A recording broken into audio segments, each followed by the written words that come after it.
parole est à Monsieur Daniel Chassaing.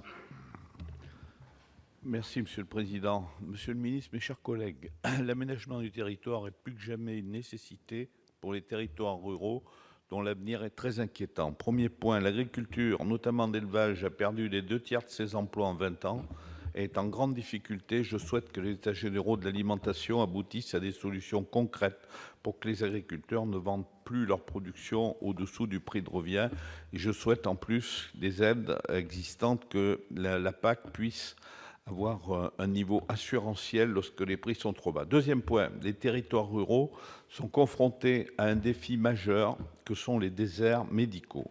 L'absence de médecins condamne les territoires à la désertification, compromet le retour des retraités, implantation des jeunes, condamne le tourisme, l'économie, les EHPAD et les pharmacies.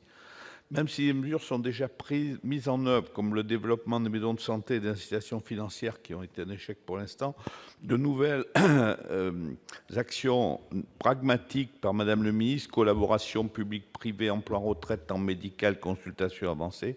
Je pense qu'il faudra aller plus loin, comme envisager un non-conventionnement des médecins qui s'installent dans les zones hyperdenses, augmenter le numerus clausus. L'État devra, dans l'avenir, s'engager pour assurer sur tout le territoire et donc en milieu rural les soins de premier recours et en particulier avoir comme objectif un médecin dans chaque maison de santé. Troisième point, nous devons mieux soutenir l'économie en milieu rural et je dirais que c'est une urgence. Actuellement, il y a des zones de revitalisation rurale, mais elles concernent les 5 premières années. Je pense qu'il serait pertinent d'aménager les territoires ruraux et d'instaurer de véritables zones franches, emplois francs, comme vous l'avez mis dans certains secteurs, avec un sous-préfet développeur qui participerait et suivrait les dossiers viables avec le département et la région.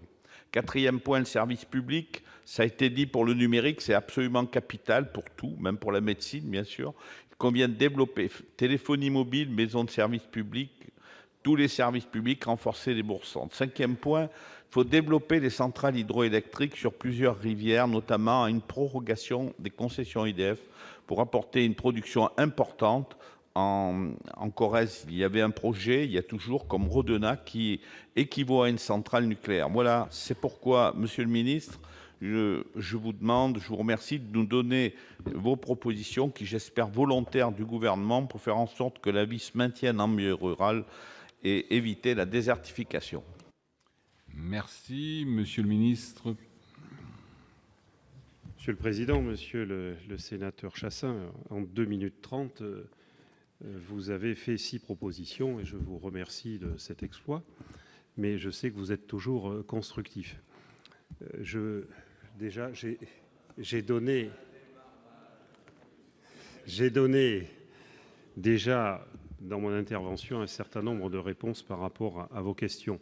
Vous êtes d'ailleurs souvent intervenu en ce sens dans cette Assemblée, et la question que vous posez sur les déserts médicaux, et je ne peux pas dire que ça me permettra de répliquer à la réplique qui était préparée, mais de dire que les propositions et les décisions prises par Madame le ministre de la Santé constituent, pour une bonne partie d'entre elles, ces propositions, une réelle avancée. Que ce soit, c'est le cas de le dire, pour le développement des consultations avancées, que pour l'accélération du recours à la télémédecine, que par la multiplication avec financement des stages chez les médecins libéraux, que ce soit aussi sur le cumul développé des emplois retraite des médecins libéraux, que ce soit aussi sur les exercices partagés où le gouvernement a fait des propositions nouvelles et avec la généralisation du contrat de médecin adjoint. Alors, je vous ai déjà répondu à une question d'actualité là-dessus. Vous considérez qu'il faut aller au-delà. J'entends cela. Le gouvernement y réfléchit parce que c'est un dossier extrêmement important, la désertification médicale sur les territoires. Je n'ai pas le temps de répondre aux 5 autres questions. Je vous y répondrai plus directement, y compris sur l'hydroélectricité, qui est un élément qui peut être tout à fait utile sur l'utilisation des énergies renouvelables, mais dont vous savez que ça génère juridiquement, régulièrement, de très nombreux recours. D'ailleurs, comme chaque fois qu'on se lance dans des énergies renouvelables dans ce pays, où la question d'ailleurs c'est de diminuer les recours et en tout cas d'accélérer leur traitement juridique. Et pour les autres, je n'ai pas le temps de passer aux 4 autres propositions, mais je ne résisterai pas au plaisir de vous y répondre par écrit.